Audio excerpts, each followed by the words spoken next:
The following program may contain strong language and mature content. Viewer discretion is advised.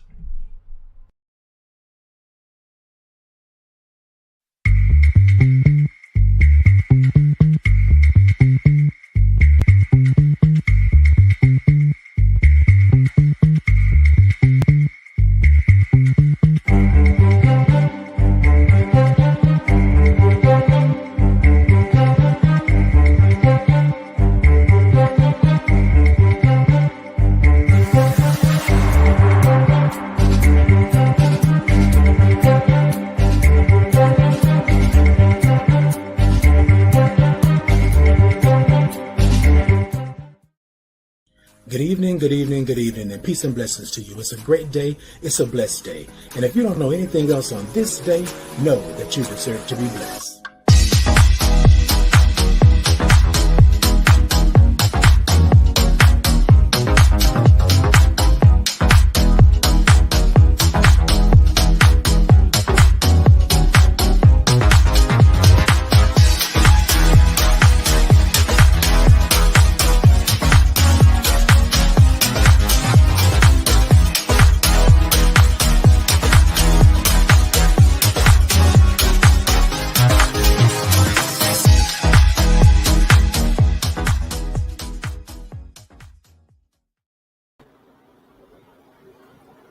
Whoa, whoa, whoa, whoa.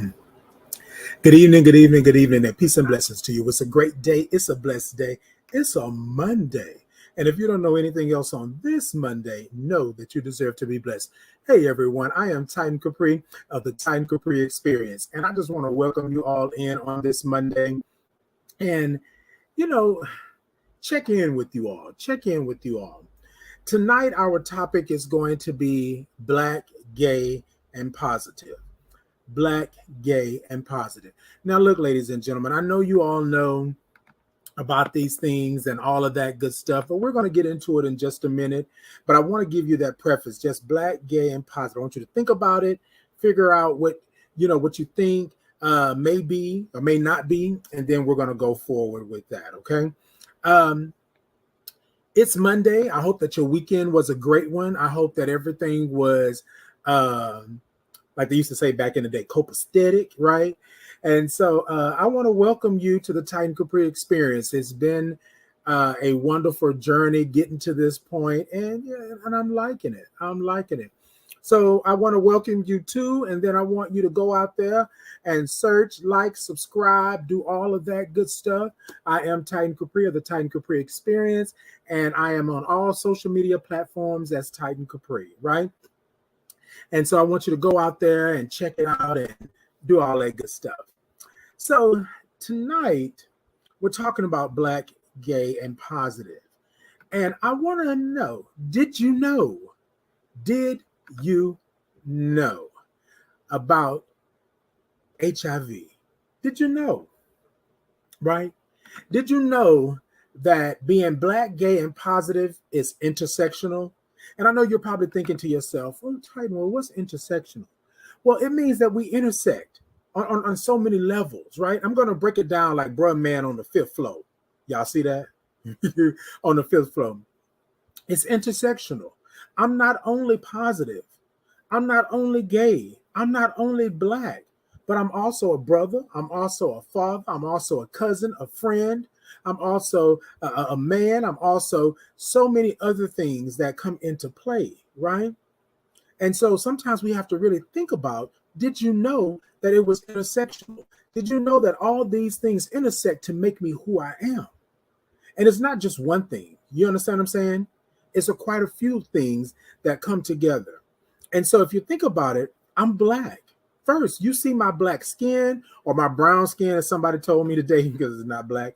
I was like, really? So we're gonna talk about colors, shades, right? And so I'm black. And sometimes people say, oh, well, Titan, it's not that. And I was like, no, you see my skin color. You know what I'm saying? Hey, Barbara, good evening. Good evening. Thank you for joining. It's my skin color. And then I'm gay. And so here's the thing, growing up in the hood or in the neighborhood that I grew up in, it wasn't cool for me to be black and gay. I had to fight a many a days in order to understand that there was something about me that was different, right? But I'm gonna get into that a little bit later. And then you have positive. So somebody said to me, "Well, Titan, that's kind of that's a gumbo, like that's a combination." And yes, we all are many things. Now, sometimes you can say, "Okay, well, I'm black," but what else are you? Are you a woman? Are you a man?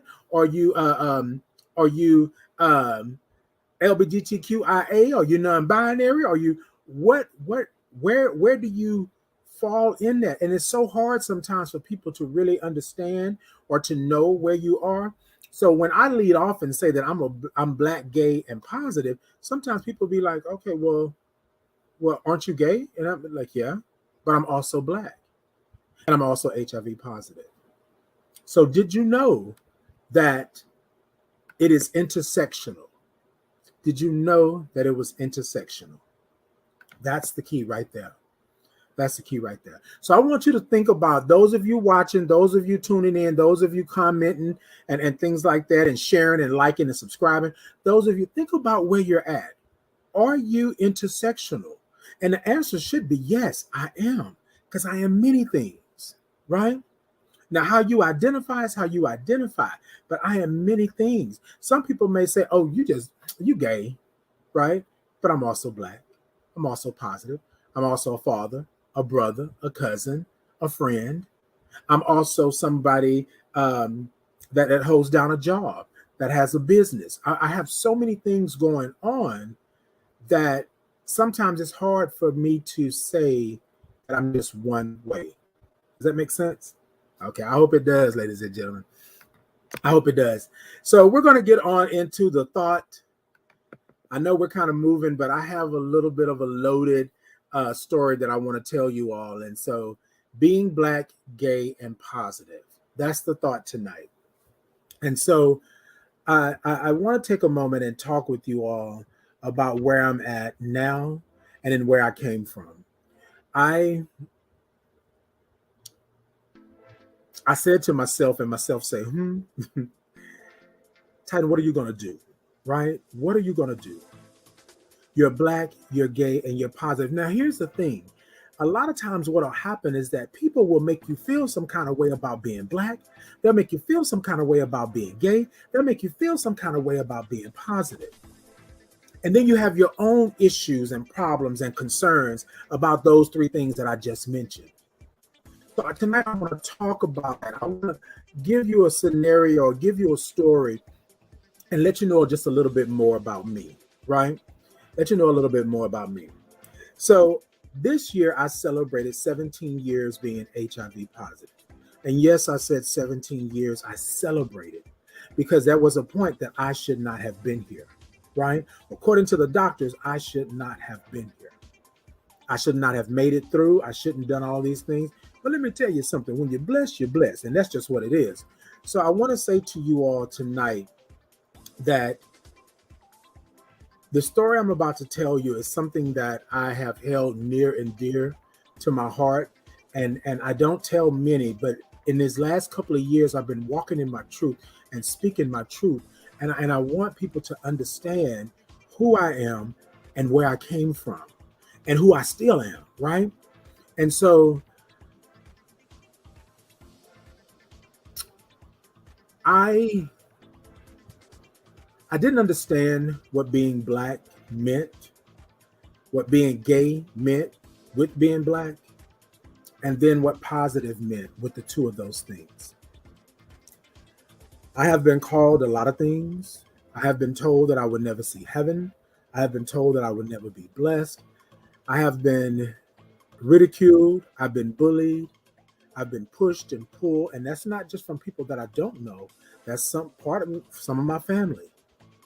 I have been used and abused, right?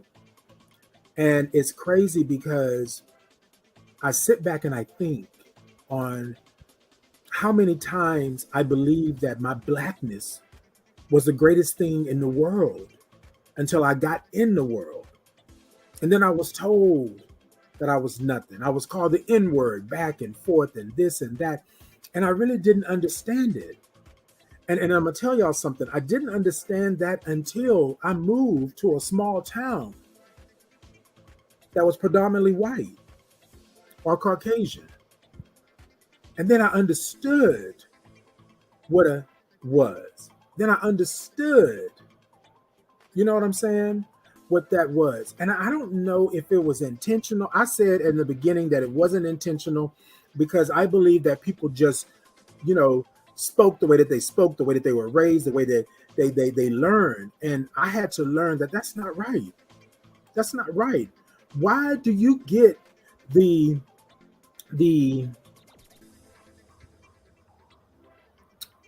leeway? Why do you get the right, or why do you get the gall to be able to call me something other than what my mother calls me? Right? Like, I remember growing up, and I remember everything was black. Everything in my neighborhood was black. And so I never really seen it except for the corner stores, except for the stores that were up like at the corners and stuff like that. They were predominantly white. But I remember doing like going to these stores and things like that. And I never really thought about the looks that I was getting or anything like that because it didn't bother me because I was a happy child. We may have been poor, but I was a happy child, right? I didn't have any issues or problems. But when my blackness started to show, I started to grow and become more of a man or more of a threat, so to speak, because I started getting taller, getting thicker, you know what I'm saying? And I guess I had a look on my face. And I remember the looks that I would get when I would go in the store. I remember how I used to wonder why they treat me this way and they didn't treat other people that way. And then later on in life, I found out, I figured it out.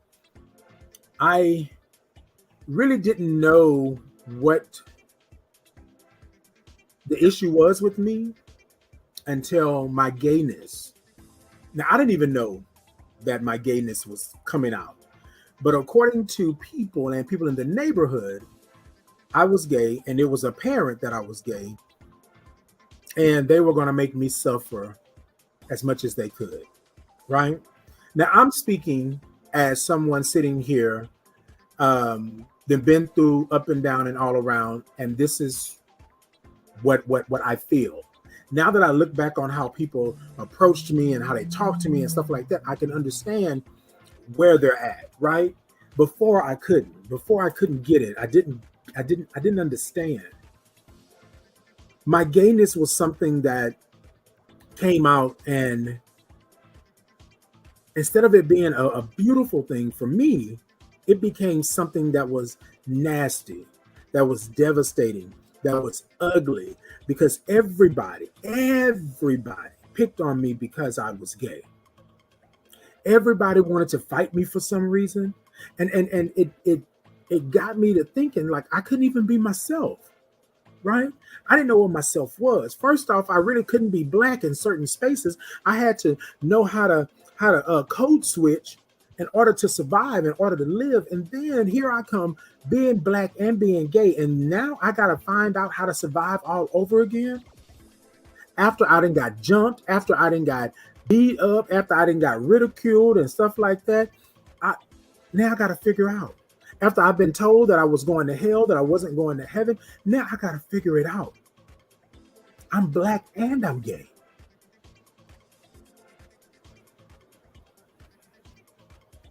Sometimes I don't know if people understand how nasty and vile they can be just by not letting you be who you are. How nasty and ugly they can be by making you to be somebody that you're not. What if I could have expressed myself? What if I could have loved myself the way I was at that time? What if I could have walked in my truth at that time? The people at school were ugly with me and nasty. The people in the neighborhood were ugly and nasty. The people in my family, whispers, ugly and nasty.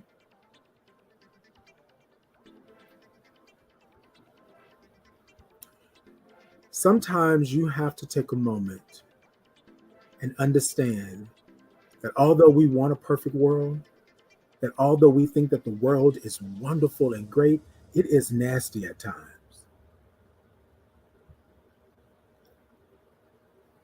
I fought a lot as a teenager, mainly just to be me. I fought a lot. Me and my moms and my brother and my cousin, we were all talking, and they were talking about how many fights I had had, that I had been expelled from school, that I had gotten into these fights.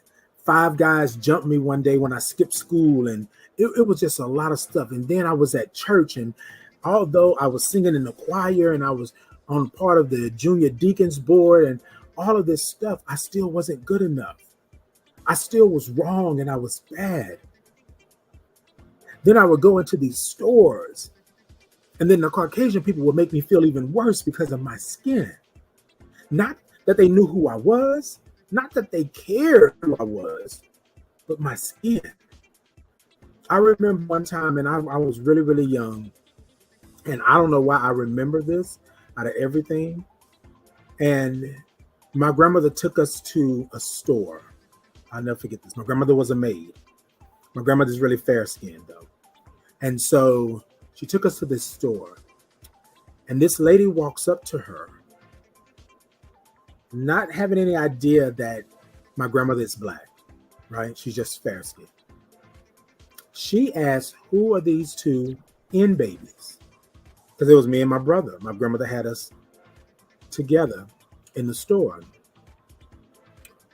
And my grandmother froze in that moment. And for the life of me, I didn't understand why she just didn't say, these are my grandchildren.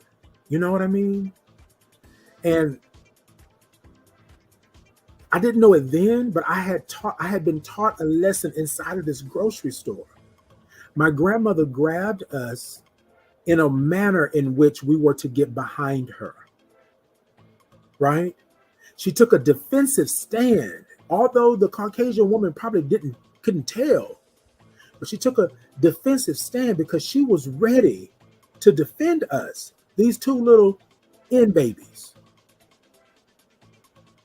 And I remember her saying, yes, ma'am, and yes, ma'am, and yes, ma'am, and yes, ma'am. And then I remember her getting us, leaving the basket and taking us out that store.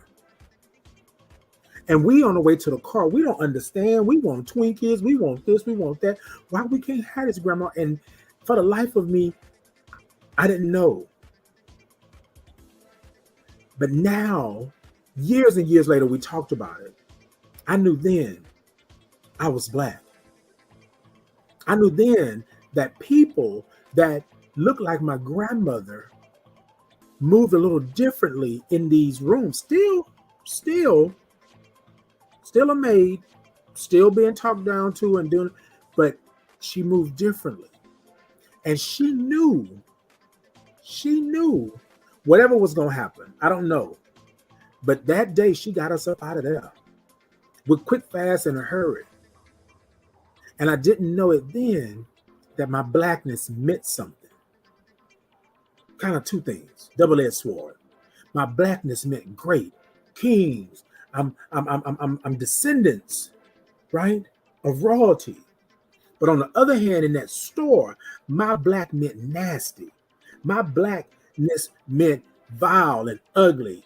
And my blackness meant degenerate and all these things that I didn't understand then.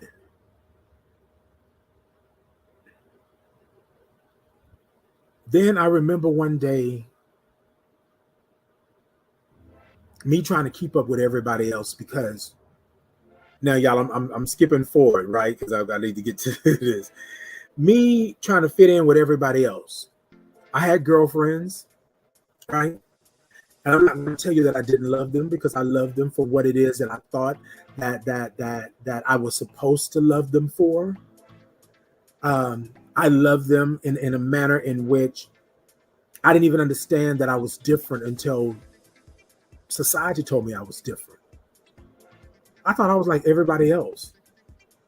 I could run faster than them. I could jump higher. I could, throw these hands if I had to, because I was fighting all the time. I was able to do this, and I always had girlfriends. So what else did y'all want from me? But they didn't want me in the circle because I was different. Even the old ladies down on the corner of the street that I grew up on would say things like, "Oh, that little baby's special."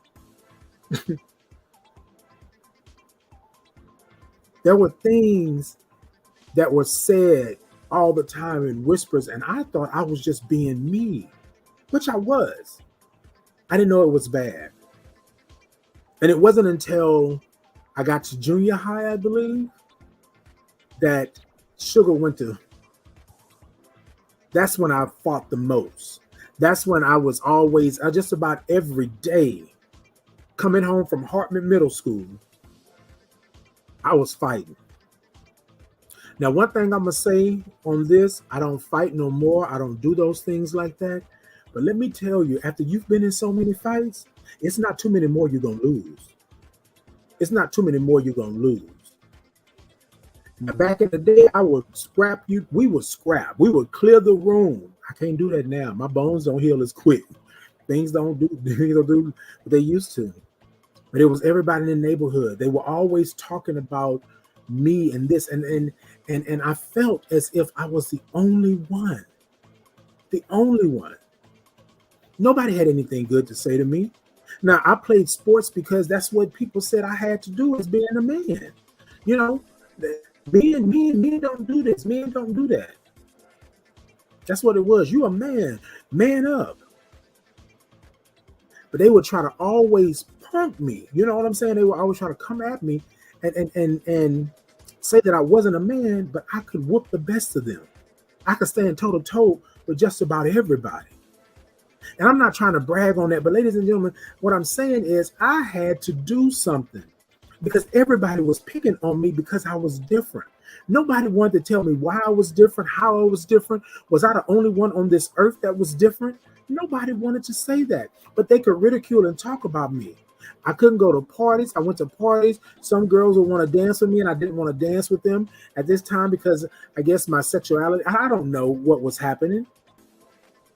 Even at church, we're at church and everybody has a girlfriend. We go on these trips, everybody kissing in the back of the bus and doing all this kind of stuff like that. And then it was always this other thing.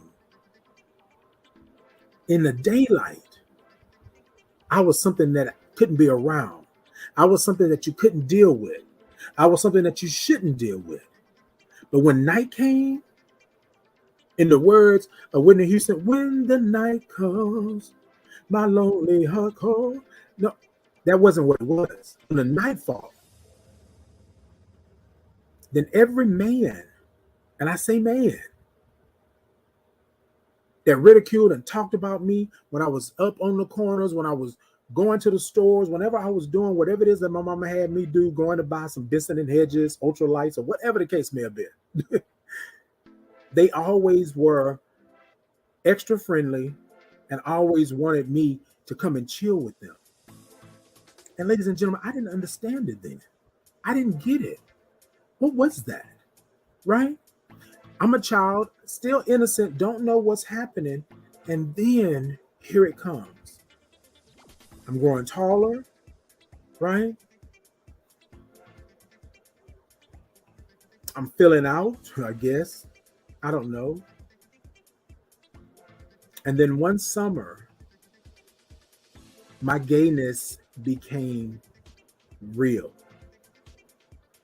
I didn't know what it was. I thought having a girlfriend was what I was supposed to do, what I was supposed to have. And then one summer I was helping, doing yards, because I was trying to make me some extra money. I wanted to have the flyest clothes when I went back to school, I was a little bit of a dresser, that's what I did. And I was cleaning the gutters, and this was a thing back in the day. I was cleaning the gutters, and the person that was holding the ladder hand went up my thigh, and everything changed for me. Everything changed. I had to only be 14, 15 years, maybe 14 at best, I'm thinking. And the look he gave me when I looked down to like, what are you doing? Was like, oh, right?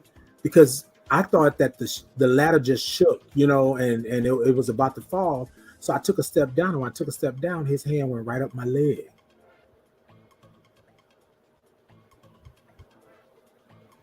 And you know what's funny is that I was told that I should not prance around like that.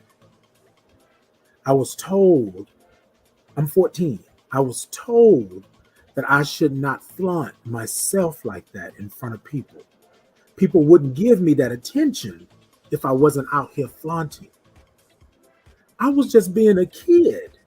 I was just being a teenager out doing whatever it was you were doing. And so over the years, I have seen things and heard things where people would say, oh, well, they were out there doing this. Sometimes some people just are pure of heart and mind and don't know what's going on.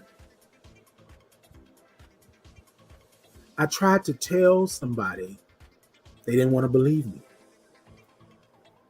because I think they liked the guy.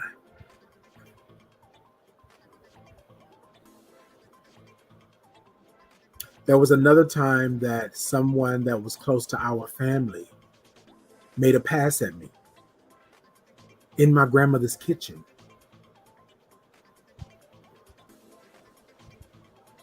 And I said to them, like I was angry, right? I was angry because what was I doing? What was I doing for these grown men? And these are men, I'm 14 years old and they 30 and above. What was I doing? And why was nobody believing that these things were happening? So yes. Oh, I fought. You had to say my mom and we would clear the table. Okay, Michelle, we'll shake the table. But I didn't realize that I was fighting for something else. I was fighting to be heard. I was fighting to be seen. I was already feeling some kind of way because I was Black. Then here I come, now I'm gay. And people treated me differently according to them. You might not have known I was gay coming into the Caucasian store, but the Caucasian people knew I was Black. And so therefore, I deserved whatever it was that I was going to get. In my neighborhood, I couldn't even be outside and play with everybody because I was gay. Nobody wanted to pick me on the team, but I was the best at just about everything. But boys will be boys. Boys will do things. But because they think you're gay, then it doesn't matter for them, but it matters for you. You're gay. You're supposed to take all of this. Boys playing house. That was a thing. And you sometimes think to yourself, like, what? Then I think about those boys. I think about myself and think about the things that they must have encountered as well. And the only way that they could surpass it or get past it, or I don't even say got past it, was to put it on me, put it on my shoulders. Because I was gay, according to them. I was clockable, according to, I used to have a friend of mine that used to do shows with me and would say all the time, Titan, I ain't clockable. But then would say, oh, Titan, with this 5 o'clock shadow, I'm clockable. And I used to think like, well, why? Well, like, why does it matter? But we all want to blend. We all want to blend in. And I think I was just a sore thumb, standing out. Didn't understand. Now, I'm going to fast forward a little bit. But I think sometimes you have to understand where you're at. Tonight, I call this Black, Gay, and Positive because I really didn't understand how these three things were intersectional, how they built the foundation that I'm standing on, how it took me some time to even understand what these three things meant. And ladies and gentlemen, I haven't even got to the positive part yet. I'm at the Black and the Gay. And tonight, I just wanted to talk to you all about this. We have so many people that are in this world that don't know where they belong because they intersect in so many ways. And then we want them to be who they are. I heard somebody say just the other day, oh, well, Titan, just be you. No, I'm being me. But at one time in this world, I could not be me. I could not be the authentic me that you see before you. Hell, I couldn't even talk about being Black and gay. For the point of probably getting jumped in my own neighborhood that I've been living in for 15, 20 years. You understand what I'm saying? Still till this day, people know me, people talk to me, we talk all right though. Oh, but that's that gay dude. I ain't down with that gay-ish. You know what I'm saying? I've had people tell me that like I really want you anyways. You know what I'm saying? But it just tells me where society is. We are sitting here fighting the fight. We're sitting here, Black Lives Matter, but my Black life don't matter because it's gay. You understand what I'm saying? And I think sometimes like we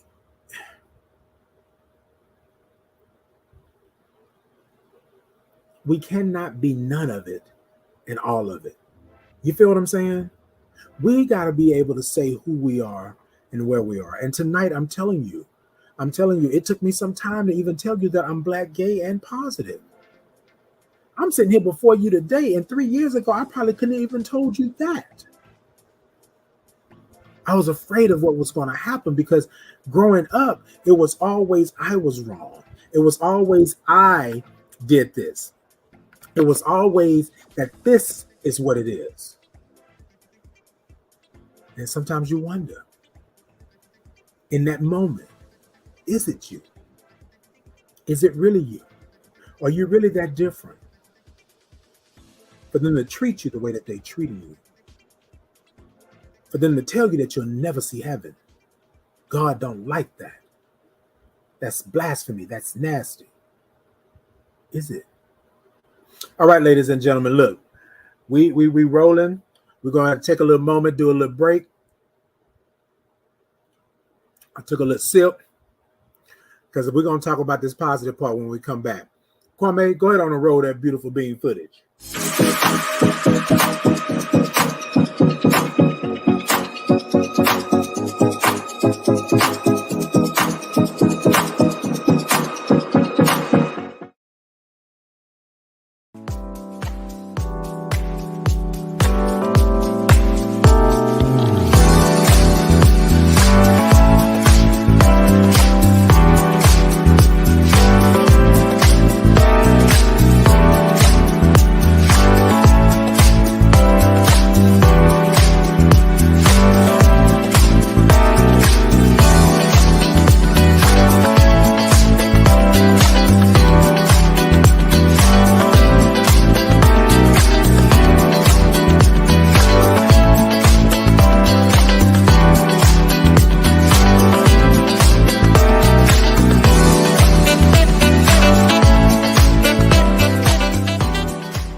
Hey, y'all, welcome on back.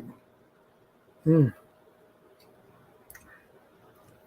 So I think it's funny how I'm going to get back into the last part of this, black, gay, and positive. But I think it's funny how people will watch you. And I'm not speaking of like a dig or anything like that, but people will watch you, then they will text you certain things. And I'm like, well, why don't you just put it on, the live, just let it be on the live. And they're like, ah. So I take it however you do it. This was sent to me, and I just want to read this real quick. Okay. Black, gay, and positive. You should not, wait a minute, hold on. How does that go?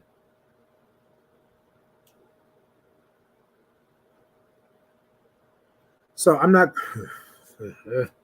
okay. Let me just say it because it's gonna irk me, because sometimes people think they know you. Sometimes people think they can tell you how you should feel and how you should think and how you should know. This person is stating to me basically that it shouldn't have been a problem. Why would I come on here? And ladies and gentlemen, I'm not trying to answer no questions for them. I'm just going to explain the reason why people like myself take so long to be on the forefront and to do the things that we do now in our lives, because it's stuff like this. It's things like this when people say, well, you shouldn't have been worried about that, or that's not a problem, or it's 2022. What being gay or positive got to do with anything? And that right there is the problem. I like to curate spaces and places where people can feel safe and people can feel secure to be who they are, and love on themselves and be there. I don't invite anybody on my show if your thought process is, I should have just been quiet and it wouldn't have been a thing, right? Or I shouldn't have done this, or I should have just came out and did this. A lot of times, ladies and gentlemen, especially with my trans sisters and brothers, it is life. It is life that we're trying to live. And things like this, with us just telling everybody, and it doesn't matter, and being all open and stuff like that, that could mean death to us. And more or less to my trans brothers and sisters. That can mean death.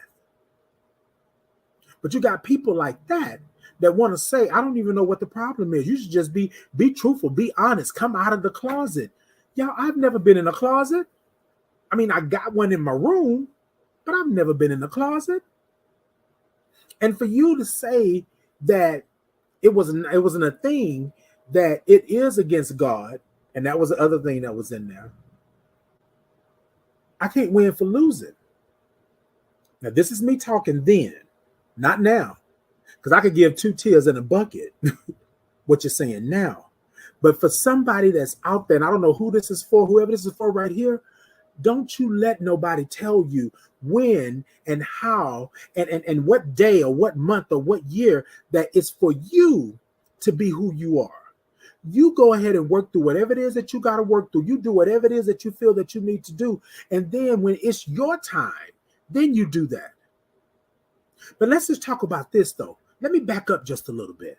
Black, gay, and positive. Do you know how many times my so-called friends put me in harm's way because they were trying to make me a man? You know how many times that they were telling people my business, my tea. I'm thinking about the Garden of Good and Evil. Anyway, they put me in harm's way. They had no qualms about it at all. You know what I'm saying? Okay, Kwame. Okay, they had no qualms about it, but they want to tell you how they had my best interests at heart. But they took me to a party in the hood where gay people don't go, and then you want to announce to everybody that I'm gay at the party in the hood on the block?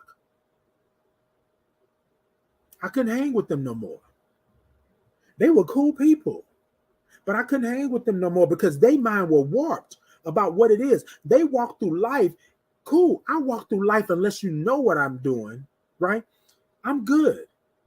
But let's talk about how you set me up for failure to satisfy your own insecurities.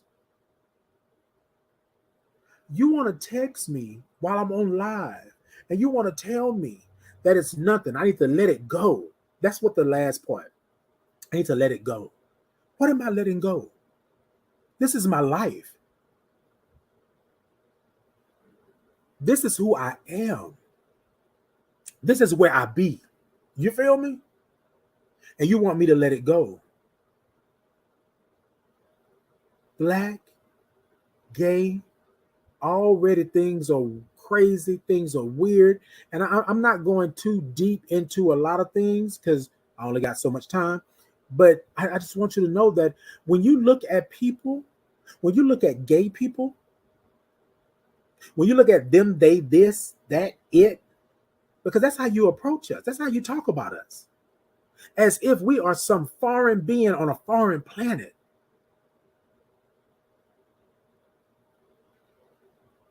The part that I don't like is you want to tell me when it's good for me. Me. This living.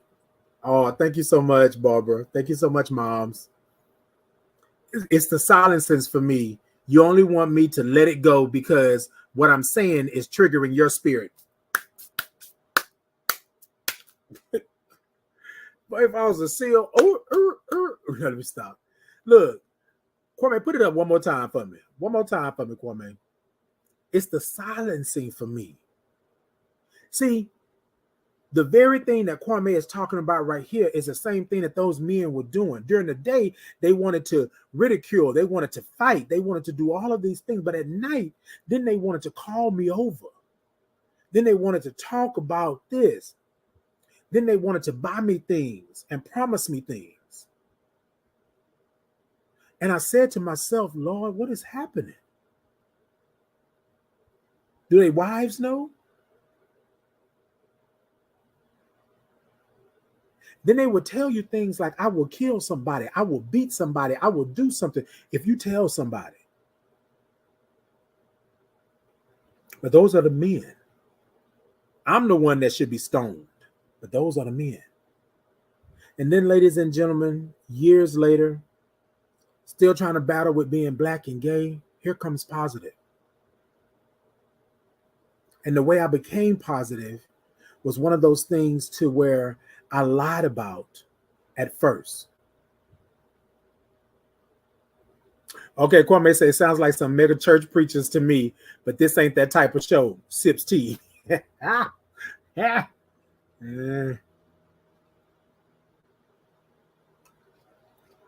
This is what I know. When I was diagnosed as being positive, I was diagnosed with AIDS. I thought I was dying. I thought my life was over. And I know y'all have heard this story quite a few times. But the one thing that got me was everybody, I went to a clinic, and I'll never forget this. The same people that were talking about me, the same people that said I had the package, the same people that said I was nasty, the same people that said I had the gift that keeps on giving, they were in the same clinic. They were in an infectious disease clinic. And I want to say this before you all start popping off and saying what you got to say. It was not for nothing other than HIV. All of them were positive.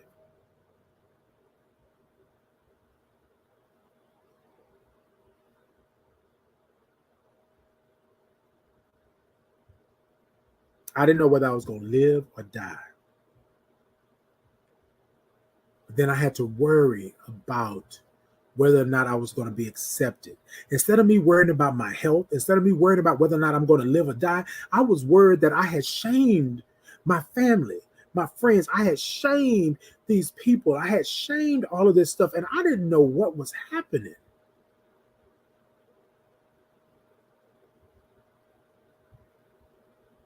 And me being positive was nasty, especially because I was diagnosed with AIDS. I only had 4 T cells at the time. Sometimes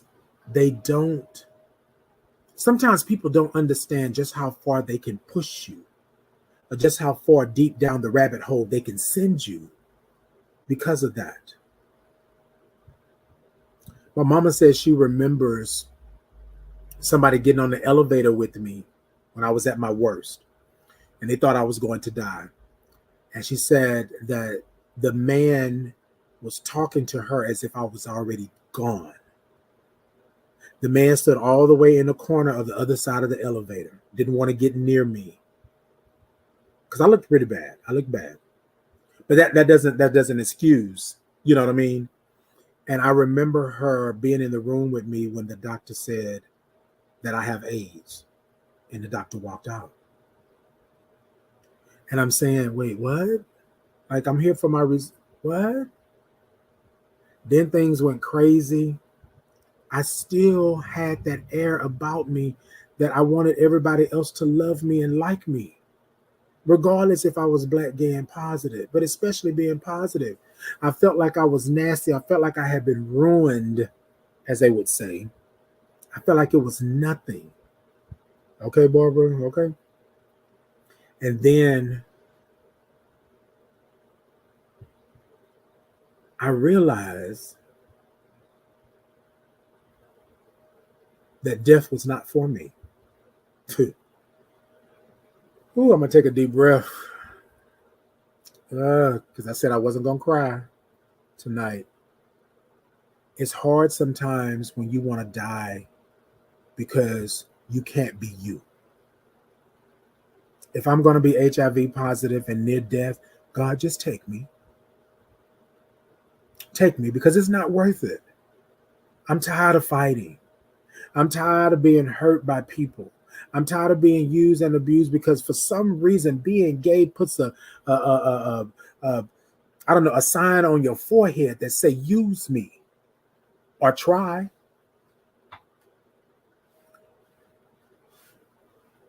I want to talk to those out there because I'm gonna close up in just a little bit.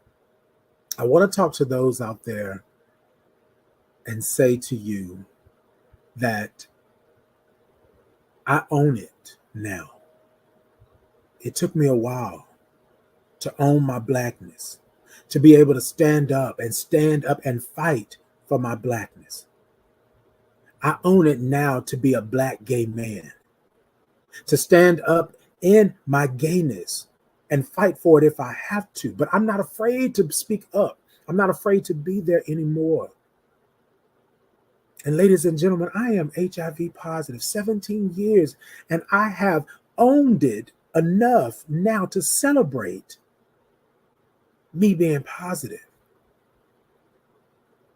Throughout the years, I come across people all the time that are in that struggle and that fight that I was in so many years ago, up until about 3 years ago.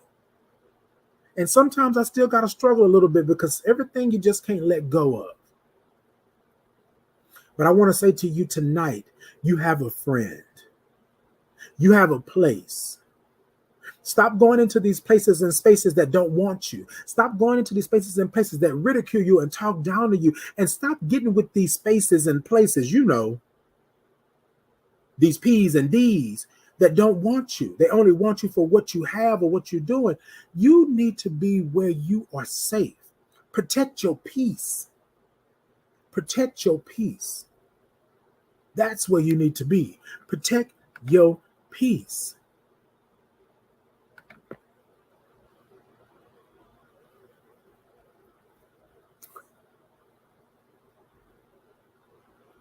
All I got to say to you as we roll on, you better. Let's go on and talk about that. You better.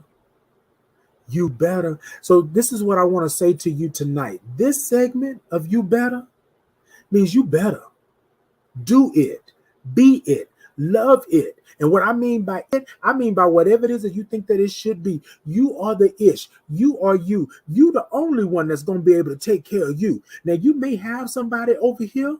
You feel me? Thrive in your Blackness.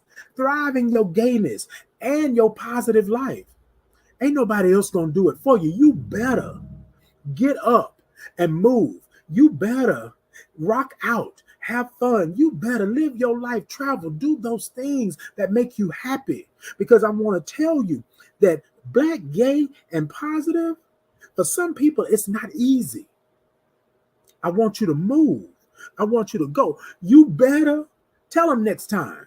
Don't you stand nowhere and think that you are on borrowed time. This is my house. And in my house, this is what we do. Protect our peace. You better protect your peace at all costs. And if somebody may think it's being nasty, somebody may think it's this, and somebody may want to tell you because you black, gay, and positive that you don't deserve life. And you want to tell them something, 2 tears, 2 fingers, 1 word, peace. I ain't got time for the okie doke. You better kick rocks. You feel me? Ladies and gentlemen, I know we have too many people out here dying because they cannot be themselves. And even when they're being themselves, they're dying, being murdered because they are being themselves. Tonight, I tell you, I'm black, gay, and positive. And if you don't want to be around me, you don't want to do nothing with me, then you kick rocks and you move on. But what you're not going to do is make me feel like I'm some alien in my own skin. Make me feel like I'm some alien in my own gayness. Make me feel like I'm some alien in my own positivity. That's what you're not going to do. Those days are done. And I'm not going to entertain you like that. I'm not going to do that. Protect your peace. Protect your peace. Protect your peace. You deserve better. I don't care what they're telling you. If your family is not going to be behind you, then go. If your friend's not going to be behind you, then go. If the dude or the girl that you're with or whoever you're with using you as a doormat, it's time for you to go. Stop making excuses for them.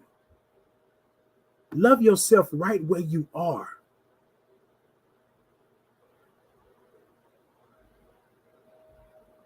Black, gay, and positive. It's not a negative. It's not a negative. I stand before you fortified in who I am.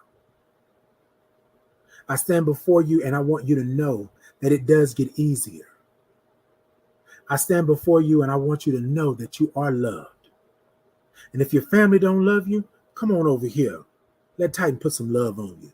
Come on over here and let Titan wrap these arms around you and let you know that you are safe. Come on over here and let Titan knuckle up with somebody because we can do it. Now I may be down for another 2 weeks until my bones heal, but you know we can handle up. Ladies and gentlemen, I want to say this to you. I love you. I appreciate you. Don't let anybody, including family, mothers, fathers, sisters, aunts, uncles, brothers, don't let nobody steal your peace. Don't let nobody steal your peace. You hear me? You deserve better. You're God's child. The universe loves you. And I, Titan, love you. And we here at the Titan Capri Experience, we love you as well. Y'all come on back now. You're here. Look, ladies and gentlemen, I feel good. We talked about being black, gay, and positive, and some of the stuff was a little, But the other thing is here, I'm here. The doctor told me I wasn't going to make it, but I'm here. I celebrated 17 years on May 5th, Cinco de Mayo. I celebrated 17 years of being positive when I was told that I would not live past 2 months. Because everything was shutting down. Baby, let me tell you how it works. Protect your peace. You don't know how long you're going to live. And for that, I need to groove. For that, hold on a second. Because we about to get out. But hold on. Y'all ready to groove? Because I think this black, gay, and positive been just a little heavy. So let's go ahead on and groove, ladies and gentlemen. And I think I want to do a little special groove. Y'all with me? All right, let's go. Sit it da da da da da da. Sit it da da da da da da. Zoom da da da da da da. Black, gay, and positive. T2P. T2P. Check me out. check me out, check me out, check me out, check me out. That. Oh, I'm sorry. Look, ladies and gentlemen, I love you for who you are. I love you for where you are. I love you for just being you. And that's the way it should be every day, day in and day out. Protect your peace. Until next time, bye-bye, babies.